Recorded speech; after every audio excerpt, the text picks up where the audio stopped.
ما كان محمد أبا أحد من رجالكم ولكن رسول الله وخاتم النبيين.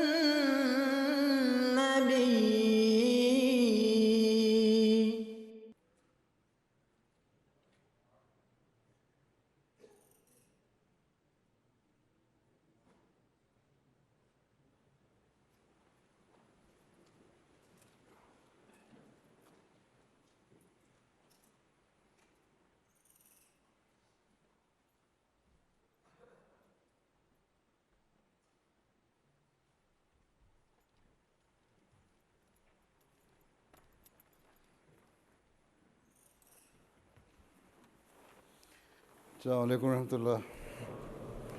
بیٹھیں.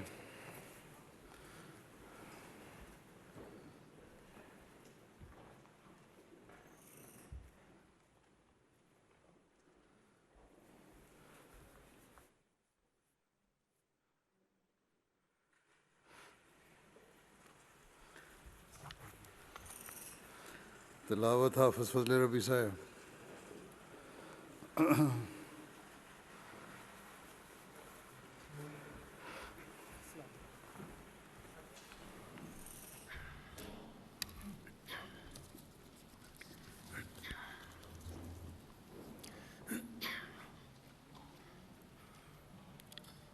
أعوذ بالله من الشيطان الرجيم.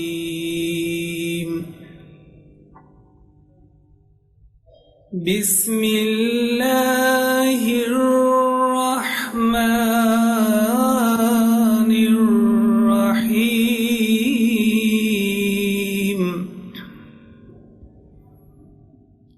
قد أفلح المؤمنون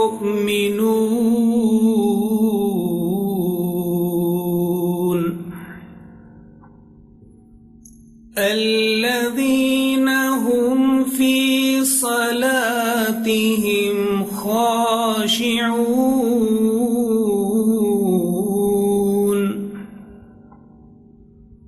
والذين هم عن اللغو معرضون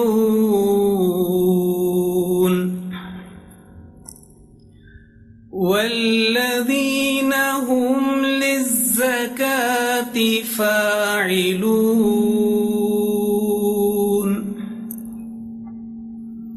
والذين هم لفروجهم حافظون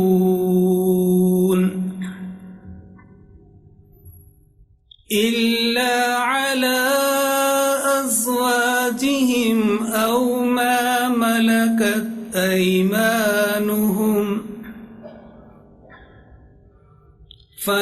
فإنهم غير ملومين. فمن ابتغى وراء ذلك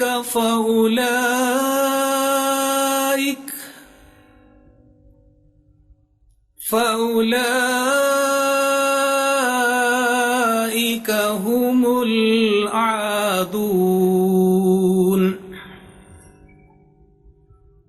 والذين هم لأماناتهم وعهدهم راعون والذين هم على صلواتهم يحافظون أولئك هم الوارثون الذين يرثون الفردوس هم فيها خالدون.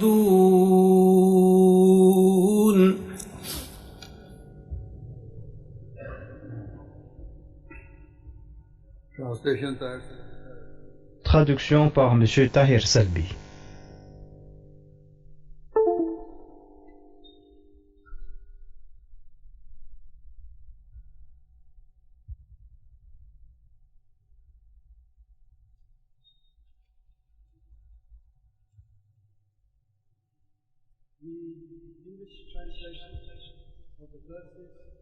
Je vous présente la traduction de ces versets du Saint-Coran.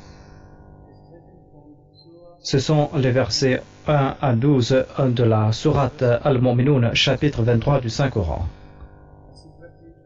Je cherche refuge auprès d'Allah contre Satan le rejeté. Au nom d'Allah, le gracieux, le miséricordieux. Sans aucun doute, le succès viendra aux croyants. Les croyants qui sont humbles dans leur prière et qui se détournent de tout ce qui est vain, qui sont prompts à payer la zakat et qui préservent leur partie intime, excepté de leurs femmes et de ce que leur possède ou de ce que possède leur main droite, car assurément ils ne seront pas à blâmer. Mais ceux qui recherchent quoi que ce soit au-delà de cela sont les transgresseurs, les croyants qui veillent sur les dépôts qui leur sont confiés et leur engagement, et qui surveillent leurs prières. Ceux-là sont les héritiers qui hériteront du paradis. Ils y demeureront éternellement.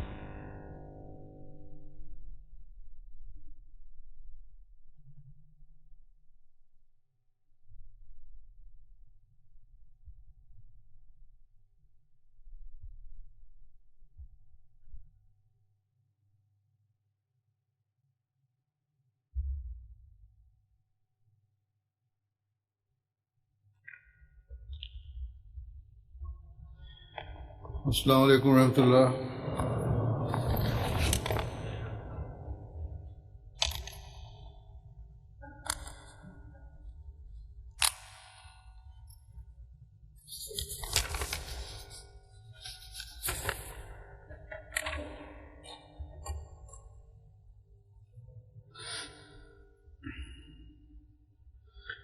أشهد أن لا إله إلا الله وحده لا شريك له وأشهد أن محمدا عبده ورسوله أما بعد فأعوذ بالله من الشيطان الرجيم بسم الله الرحمن الرحيم الحمد لله رب العالمين الرحمن الرحيم مالك يوم الدين إياك نعبد وإياك نستعين اهدنا الصراط المستقيم صراط الذين أنعمت عليهم غير المغضوب عليهم ولا الضالين.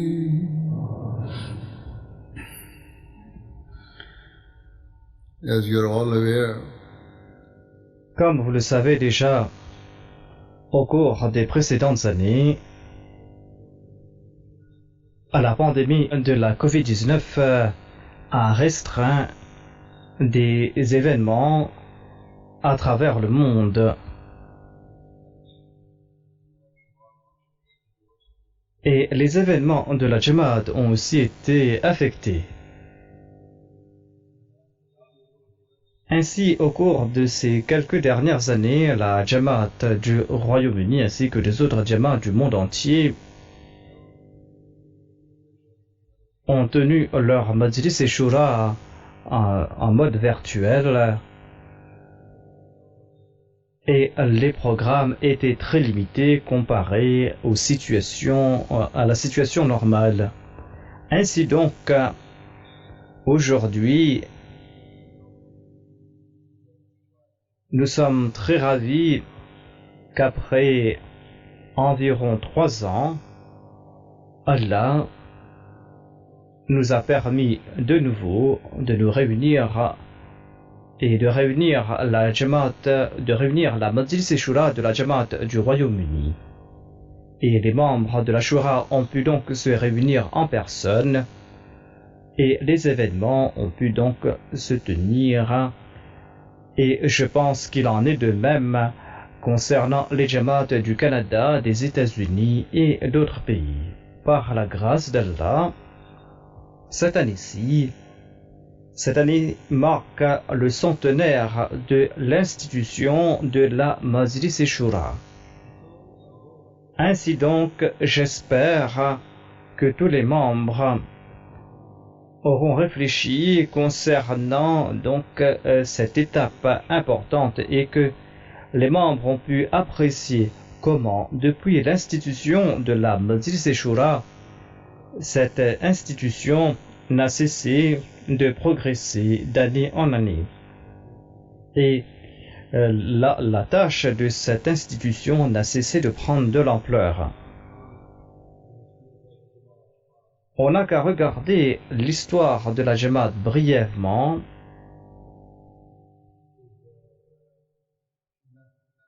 pour constater que l'aide et le soutien d'Allah n'a cessé d'accompagner les membres de la Jamaat et que l'aide de Dieu nous a toujours accompagnés et que cette aide divine n'a cessé de faire progresser la Jamaat et n'a cessé de faire épanouir la Jamaat dans tous les domaines. Et ceci est certainement vrai en ce qui concerne l'institution de la Majlis Shura. Il s'agit de cette semence bénie qui a été plantée plus de 100 ans auparavant et cette semence s'est enracinée et a fleuri. Et maintenant, nous sommes en train de voir les fruits de cet arbre partout dans le monde. Sans nul doute, dans chaque pays, là où la Jamaat a établi son organisation, et cela, la Nizami Jamaat, et que la Jamaat a pu établir son organisation, eh bien, la Majlis Shura donc est organisée là-bas, et la Shura ne cesse de progresser. La Jamaat du Royaume-Uni a été établie depuis plus de 100 ans de cela. La Majlis Shura, quant à elle,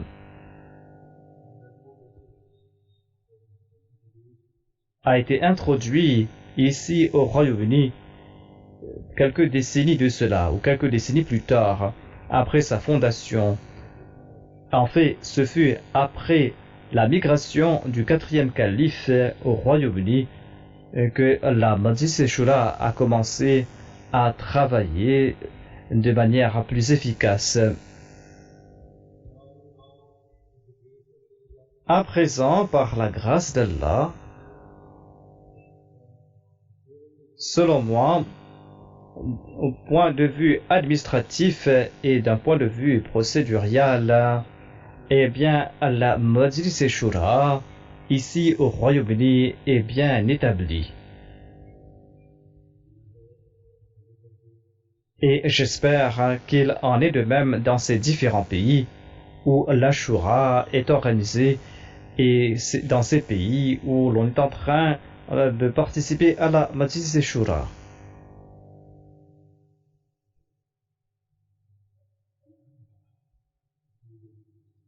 Cela inclut donc les Jamaat européens, les États-Unis, le Canada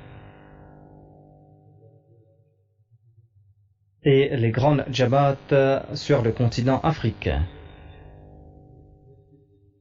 Les délégués sont donc choisis et élus selon les règles de la Shura.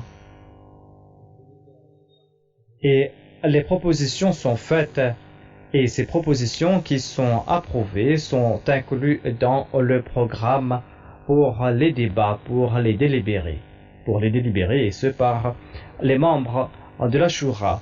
Il y a aussi des sous-comités qu'on met en place pour scruter les détails de la Shura ou des propositions avant que l'on présente ces propositions à l'Assemblée générale où l'on débat à ce sujet et où l'on analyse cela jusqu'on arrive à un consensus.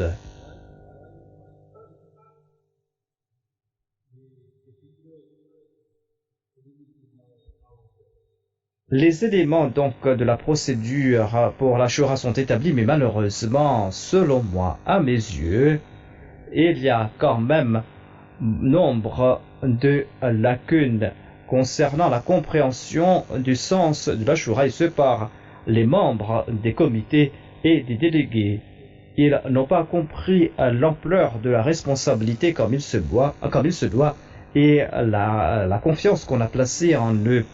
À cet égard, sachez et n'oubliez pas que la Majlis Shura est un comité qui ne ressemble pas à aucun parlementaire, à aucun parlement ou assemblée de ce monde.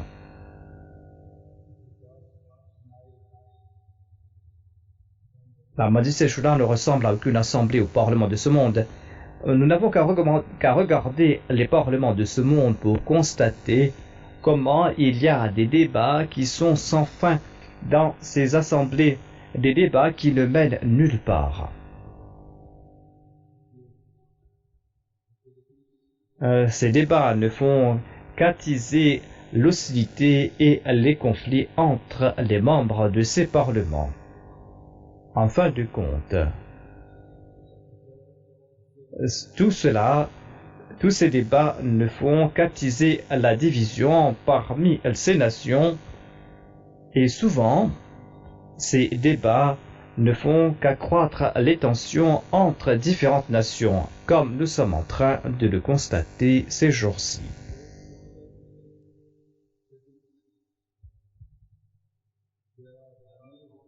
Dans ces cercles politiques, il y a généralement deux partis qui ont des idées contraires et les membres de ces deux groupes viennent avec leurs idées préconçues et avec leur politique et ils tentent de mettre de l'avant leurs plans et leurs opinions sans considérer les plans et les opinions des autres.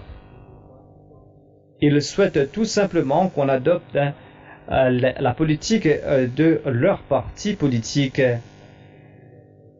Ils souhaitent tout simplement qu'on adopte les politiques de leur parti et ils tentent d'imposer leurs croyances personnelles sur les autres. Souvent, on constate que les politiciens sont avides de pouvoir et ils veulent tout simplement avoir l'approbation du public et ils veulent tout simplement imposer leur autorité politique ou accroître leur statut politique. Ceci est donc la marque distinctive de ces assemblées et de ces parlements de ce monde. Leurs membres souvent accordent priorité la loyauté à leur personne et à leur parti au-dessus de la loyauté envers la nation et la loyauté en faveur de la justice et de la vérité. Alhamdulillah, l'institution de la Majlis Shura, tout comme je l'ai déclaré, ne ressemble à aucune assemblée de ce monde, à aucun parlement de ce monde.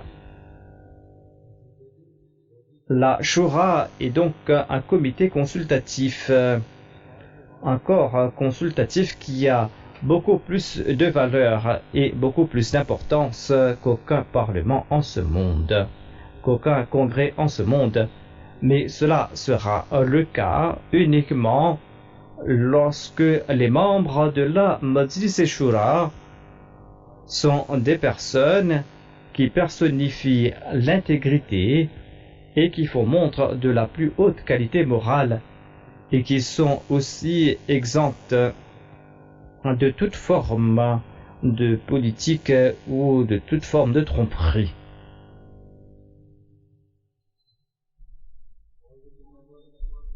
N'oubliez jamais que l'objectif principal de la Majlis Shura et son but principal, c'est de mettre de l'avant des propositions qui vont servir à l'objectif divin de la mission de l'imam Al-Mahdi,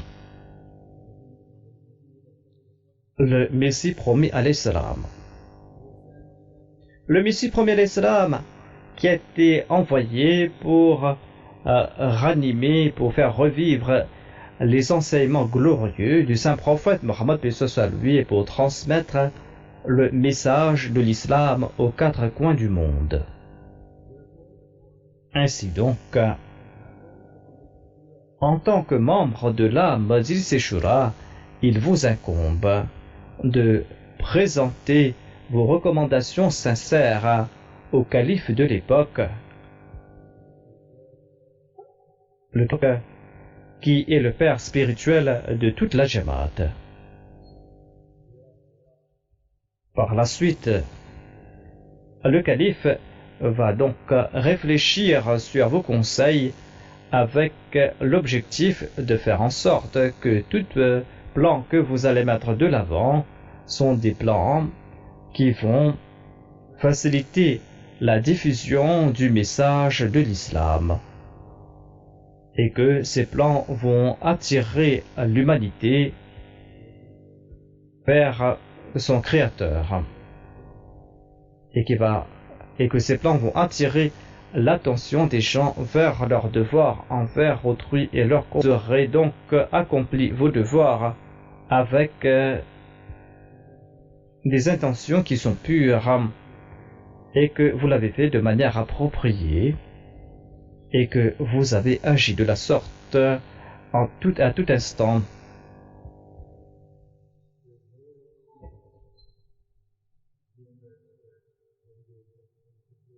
À cet égard, il n'y a pas d'excuse étant donné que les membres de la Jamaat, les membres de la Shura et les membres de ces différents comités et les titulaires de poste ont eu des rappels de la part des califes. Vous devez vous rappeler du fait que vous n'êtes pas réunis ici pour un objectif mondain. Votre participation est uniquement et purement pour la diffusion de votre religion et la diffusion de votre foi. Vous devez comprendre que la Majlis est un corps uni, un corps qui est uni et qui a un but commun et un but que vous devez tenter d'accomplir. Et vous devez accomplir vos devoirs avec la plus grande intégrité et vous devez le faire avec la plus grande efficacité. Si vous agissez de la sorte, eh bien, vous n'allez pas comprendre que vous êtes le seul qui a raison ou que votre opinion a plus d'importance que l'opinion des autres. En ce cas, vous n'allez pas faire des groupes comme des partis politiques de ce monde. Au contraire, vous allez reconnaître qu'en tant que membre de la Jamaat et en tant que membre de la Shura, il n'y a qu'un seul groupe que vous devez servir et un seul groupe que vous devez servir et être membre. Il s'agit de ce groupe qui appartient à Allah. Comme je l'ai dit, l'institution de la Shura a donc été établie dans chaque pays où la Nizam et Jamaat a été établie. Cependant, il serait faux de dire que les délibérés se font de manière parfaite et que ces délibérés sont exempts de toute forme de lacune. Malheureusement, en certaines occasions, il semble que certains délégués de la Shura ont participé dans des débats pour la simple raison donc de débattre, où ils présentent des questions qui sont futiles, qui ne font pas avancer la cause.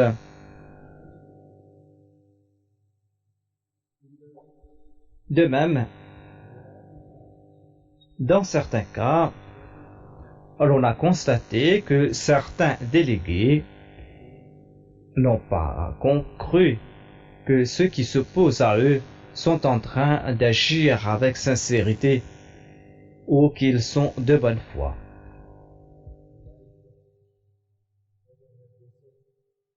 À la lumière de ce que je viens de dire, j'espère qu'aucun d'entre vous n'a participé dans des débats futiles pour la simple raison de présenter sa supériorité intellectuelle sur les autres ou pour satisfaire son ego. J'espère et j'attends que toute opinion que vous avez présentée, tout conseil que vous avez présenté était sincère et que vous étiez imbu de la crainte de Dieu lorsque vous avez présenté cette opinion et que vous aviez toujours en tête l'objectif premier de l'Ashura.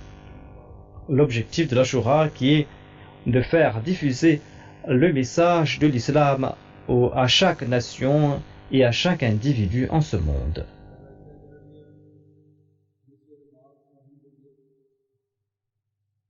Comme je l'ai dit, nous sommes en train donc de célébrer le centenaire de l'Ashura cette année-ci.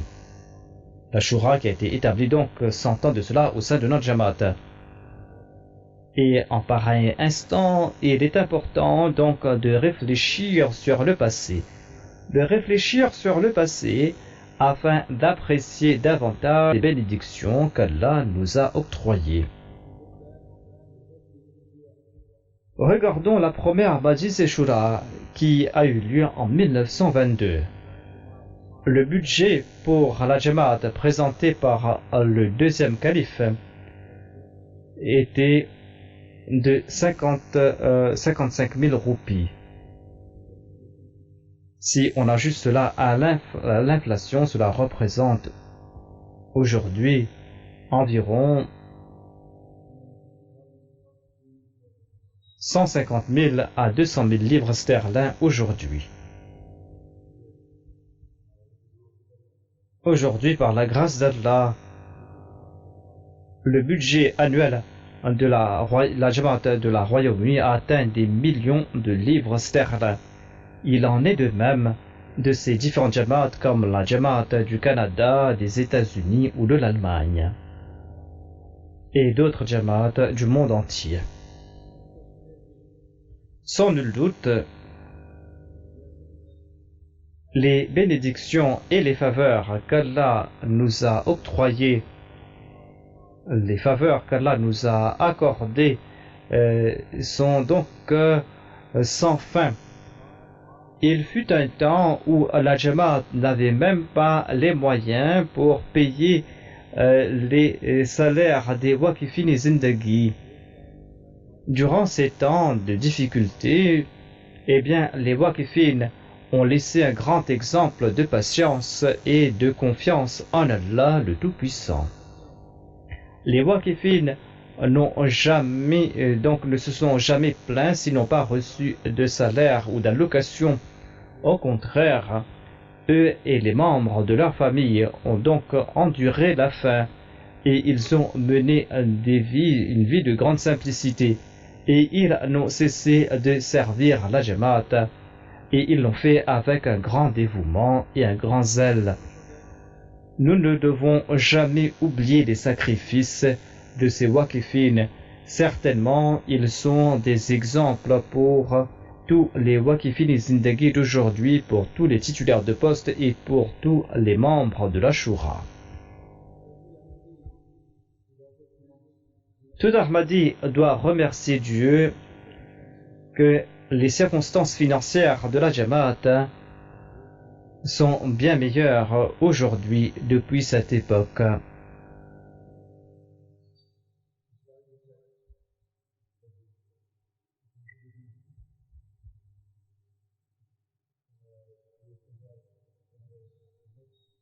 En dépit du fait que les contributions par les membres n'ont pas atteint le seuil requis.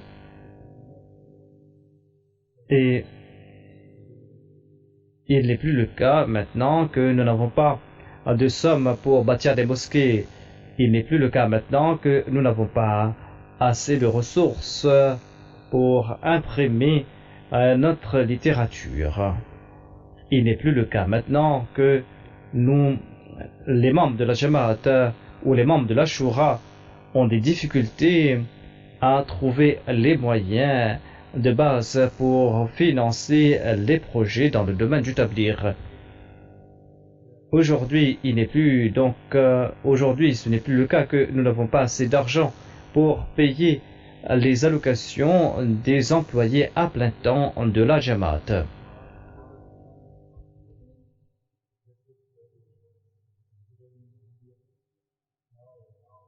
Auparavant, la Jamaat n'avait pas les moyens pour financer le corps exécutif de la Sadr Anjuman Ahmadiyya, mais aujourd'hui, dans nombre de pays, les différents départements de la Jamaat ont reçu des sommes importantes pour donc faciliter le service de l'islam. La question que l'on doit se demander aujourd'hui est si nous sommes animés du même esprit de sacrifice. Est-ce que nous sommes animés de la même tolérance? Est-ce que nous avons la même patience? Des qualités qu'ont démontré ceux qui nous ont précédés. On doit se demander si l'on possède les mêmes qualités. Sommes-nous toujours prêts à servir l'islam avec la même passion? Sommes-nous toujours prêts à servir l'islam avec le même dévouement? La même passion et le même dévouement que nos prédécesseurs? Et sommes-nous toujours prêts à consentir à tout sacrifice pour notre religion? Ou est-ce que ces mots que nous répétons dans nos serments sont des paroles vides, des paroles sans aucun sens pour nous? Tout titulaire de poste et tout délégué de la Shura doit réfléchir à ce propos.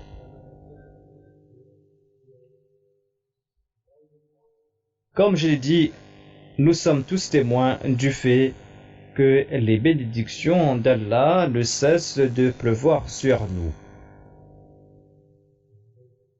Alhamdulillah, par la grâce de Dieu, nous avons les moyens financiers pour organiser différents programmes dans le domaine du tablir et ce dans le monde entier. Et nous sommes en train de bâtir des mosquées et des centres qui sont en train donc de transmettre le message de l'islam aux autres.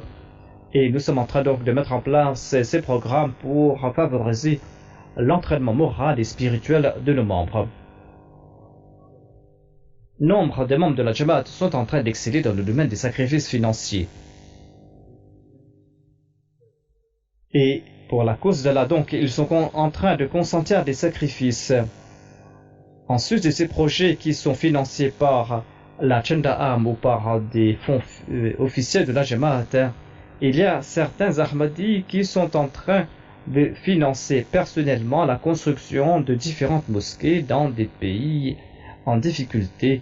Ici, au Royaume-Uni, après l'incendie qui a eu lieu plusieurs années de cela, la Jamaat du Royaume-Uni a donc fait des levées de fonds pour le complexe de Beit el-Futur ici. Cela a été un projet très vaste et il s'agissait d'un très grand projet financier pour la Jamaat. Certes, il y a eu des fonds, des sommes qui ont été offertes par des Ahmadis. D'ailleurs, la grande majorité de cette somme a été récoltée par les contributions des membres de la Jamaat du Royaume-Uni.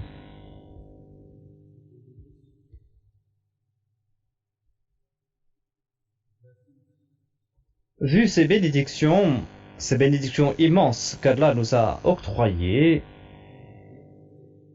vu l'esprit du sacrifice des membres de la Jamaat,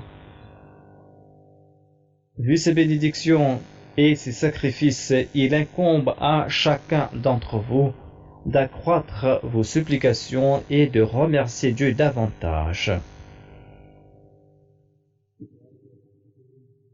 Vous devez donc être davantage reconnaissant envers Dieu au lieu de considérer tous ces succès comme les succès du secrétaire Mal, du secrétaire Tahrik Jalil ou des différents comités. Vous devez comprendre que de tels projets sont possibles uniquement grâce aux bénédictions d'Allah le Tout-Puissant. Et tout cela découle de cet esprit de sacrifice qui est dans le cœur des membres de la Jamaat, ces membres de la Jamaat qui veulent tout simplement servir à la mission du Messie premier al-Islam. De même, il incombe à tout Ahmadi et à tout titulaire de poste de comprendre que seuls les sacrifices financiers ne nous absouent pas de nos devoirs fondamentaux.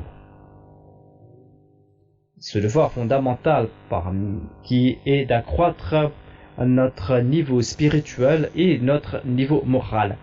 Les membres de la Shura ne doivent pas non plus se leurrer qu'ils sont absous de leur responsabilité lorsqu'ils vont quitter cette salle aujourd'hui. Ne croyez pas que vous avez accompli votre devoir tout simplement en débattant sur le budget et sur les sommes qui doivent être allouées au département de Tablir et de Talbiya, ou parce que vous avez débattu sur les différentes propositions de la Shura. À partir d'aujourd'hui, vous devez tenter d'améliorer votre condition morale et spirituelle. De même, vous devez vous prosterner devant Dieu et implorer Dieu. Et vous devez implorer Dieu le Tout-Puissant pour qu'il couvre vos lacunes et vos manquements. Et vous devez l'implorer et de faire en sorte et de prier pour que tous ces plans qu'on a mis en place et tous ces plans qui seront approuvés par le calife de l'époque, eh bien, que ces plans soient donc mis en place et appliqués et soient exécutés de la meilleure façon possible. De même, tout titulaire de poste et tout membre de la Shura a des responsabilités. Ils ont pour responsabilité d'attirer l'attention des autres membres de la Jamaat concernant le fait que seuls les sacrifices financiers ne suffisent pas, et cela ne suffit pas donc pour accomplir tous ces devoirs religieux.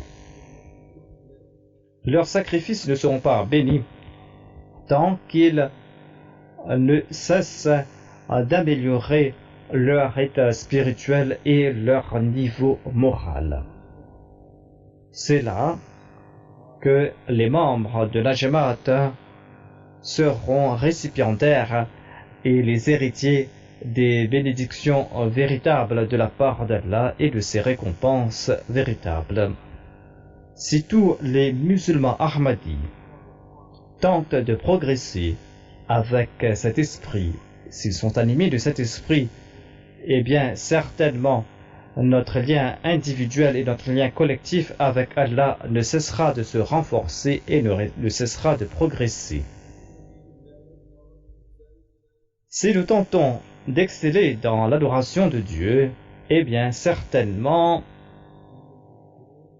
nous serons de ceux qui vont attirer les faveurs de Dieu, ses faveurs et ses récompenses éternelles.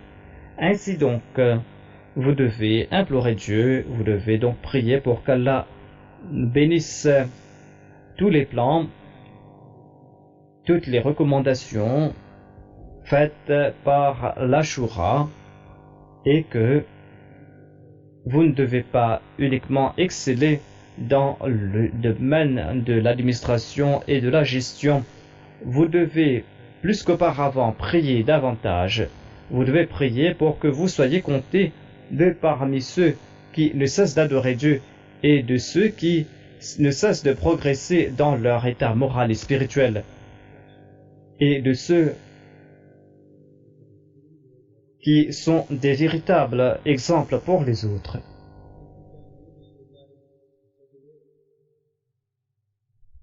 Si vous menez ainsi vos vies, eh bien, vous allez constater que les gens sont attirés vers vous tout naturellement. Et eh bien, certainement, les portes du tablir vont s'ouvrir davantage et ces portes seront grandes ouvertes et cela va nous offrir de nouvelles avenues pour propager le message de l'islam. En ce qui concerne le tablir et la talbiya, je profite de l'occasion pour rappeler à tous les membres de la Shura à propos de l'importance de la publication du Saint-Coran et de toute littérature de la Jamaat.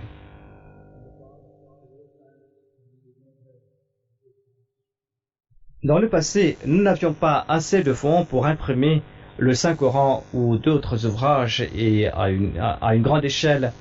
À présent, par la grâce d'Allah, la Jamaat est en train de publier des centaines de milliers d'ouvrages, de magazines et de dépliants, et ce, annuellement. Par exemple, cette année-ci, le Saint-Coran avec le texte arabe a été imprimé donc dans un très beau format, tout comme ce fut le cas avec la traduction anglaise de Maulvi Sher Ali Saheb. De même, on a publié la traduction en ourdou de Mir Ishaq Saheb. De même, on est en train de publier les ouvrages du Messie premier d'Islam, des califes et d'autres ouvrages. On est en train donc de publier tous ces livres en grand nombre.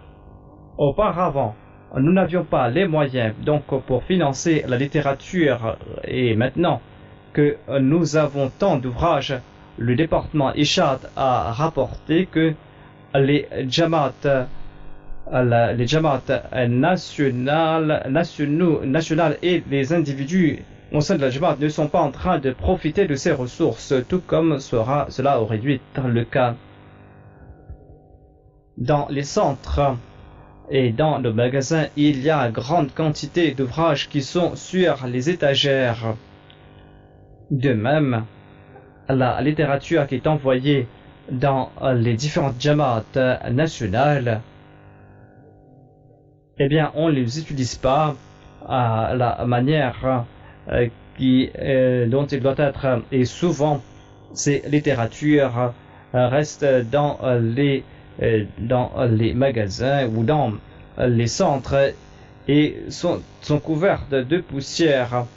Les Jamaat auraient dû au contraire envoyer de nouvelles requêtes pour demander de nouvelles littératures. Ils auraient dû demander cela davantage, au point où ce sera un défi pour la Wakalat Ishad d'être à la hauteur de ces requêtes. En ce qui concerne la Ishad, la publication, eh bien, ces livres doivent disparaître de ces étagères dans les centres, et ces livres doivent être dans les maisons de chaque Ahmadi et de chaque contact dans le domaine du Tabdir. La Jamaat du Royaume-Uni et les différentes Jamaat qui sont en train de m'écouter doivent donc faire un effort particulier pour faire en sorte que notre littérature est distribuée plus qu'auparavant. Cette littérature doit être disséminée au plus grand nombre parmi le public afin que l'on puisse introduire davantage l'Ahmadiyya et ses enseignements et ses croyances, et que l'on puisse donc présenter cela au monde entier. De même, vous devez encourager les individus, les Ahmadis, à lire les ouvrages de la Jamaat et de distribuer ces ouvrages à leurs contacts. De même, aujourd'hui, on doit utiliser tous les réseaux sociaux qu'on a et toutes les plateformes qu'on a pour transmettre le message de l'Ahmadiyya au plus grand nombre. Tous les Ahmadis doivent donc suivre ces ressources et profiter de ces ressources en ligne, et tous ces contenus produits par la MTA et par les différentes plateformes de la Jamaat, et de partager donc ces contenus aux autres. Par la grâce d'Allah, tous les ans, il y a des milliers de personnes qui connaissent la Jamaat et qui commencent à connaître la Jamaat à travers MTA et à l'Islam. Et parmi eux, il y a des personnes qui sont très pieuses et qui sont en train d'accepter l'Ahmadiyya, l'Islam véritable. Ainsi donc, ne considérez pas MTA comme une chaîne interne. Vous devez comprendre que la MTA est en train de jouer un rôle important dans le domaine du tablir. Cependant, la MTA n'a pas atteint son potentiel en ce qui concerne l'audience externe, et ainsi donc tous les membres de l'Ashura, ainsi que tout titulaire de poste doit faire des efforts concertés et des plans pour introduire la MTA aux non-Ahmadis et aux non-musulmans. Et d'introduire nos autres sites, par exemple le site à l'islam. À la fin, je souhaite encore une fois répéter ce fait à vous tous, que si en tant que membre de l'Ashura et en tant que titulaire de poste, vous jouez votre rôle et vous le faites avec dévouement et en toute humilité, et que vous vous prosternez devant Dieu sincèrement et que vous l'implorez sincèrement pour implorer la grâce de Dieu, eh bien certainement Allah va vous accorder son soutien et il ne cessera donc de faire pleuvoir ses bénédictions sur la Jamaat plus qu'auparavant. De plus, Inch'Allah, vous allez inspirer d'autres Ahmadis pour diffuser le message de l'islam avec une nouvelle passion. Aujourd'hui, certains de nos opposants disent que les Ahmadis disent quelque chose et font le contraire, et que nos croyances et nos pratiques ne sont pas liées à l'islam.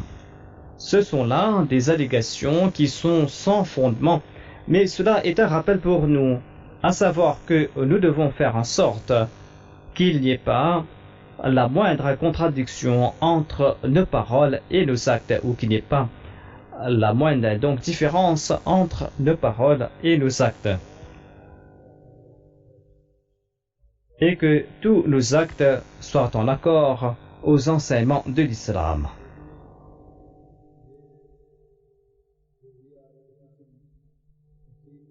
Sans nul doute, aujourd'hui, nous sommes en train de voir cette manque de paix en ce monde. La seule voie vers le salut et la seule voie pour pouvoir libérer l'humanité de la destruction, cette destruction vers laquelle court l'humanité,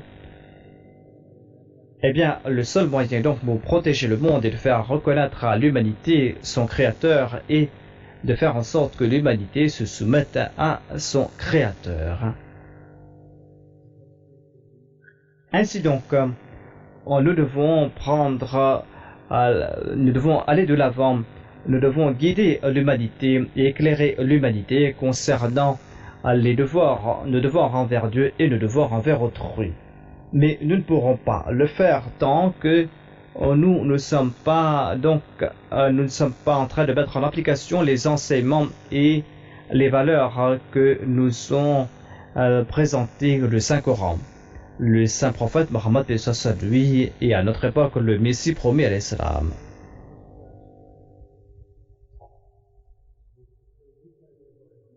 Ainsi donc, avec chaque fibre de notre être, nous devons faire en sorte qu'un plus grand nombre de personnes écoutent le message d'Ahmadiyya et qu'ils arrivent à comprendre le but de l'avènement du Messie promis à l'Islam.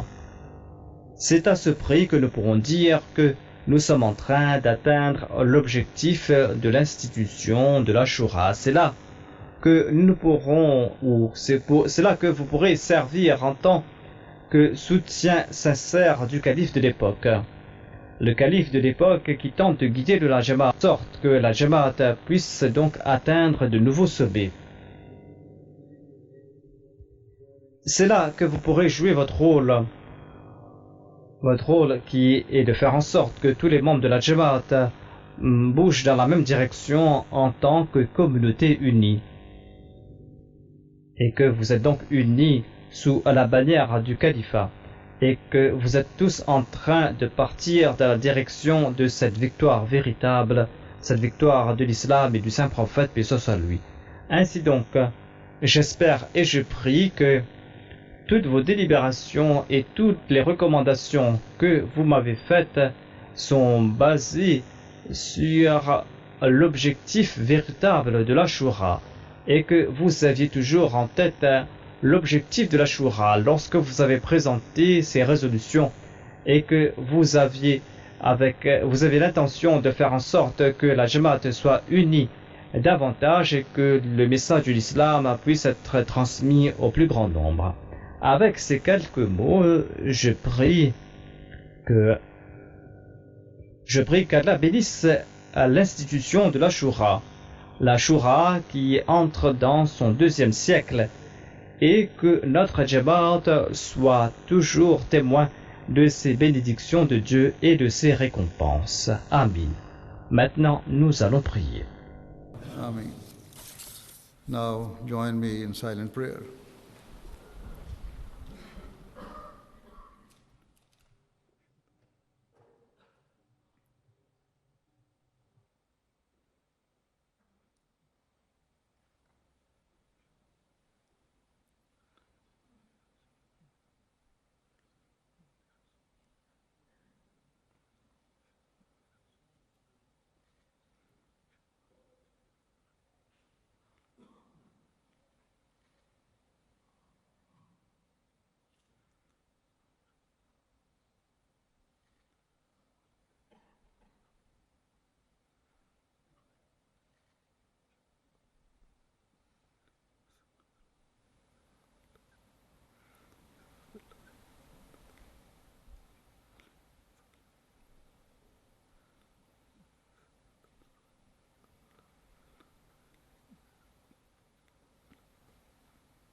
Amen.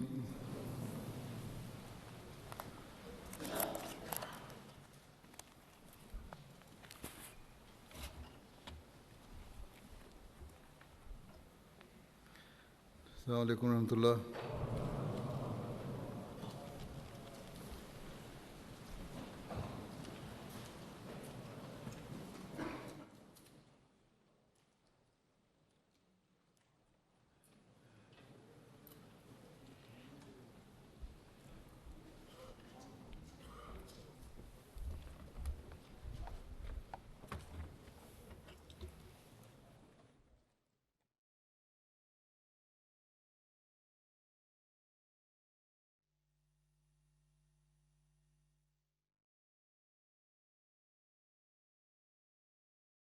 ما كان محمد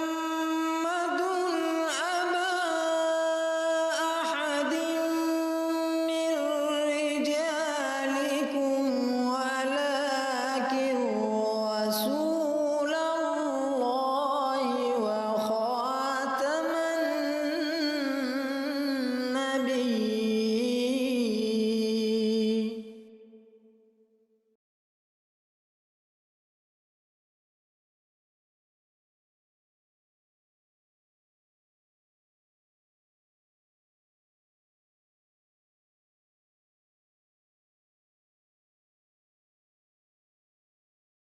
أعوذ بالله من الشيطان الرجيم. بسم الله الرحمن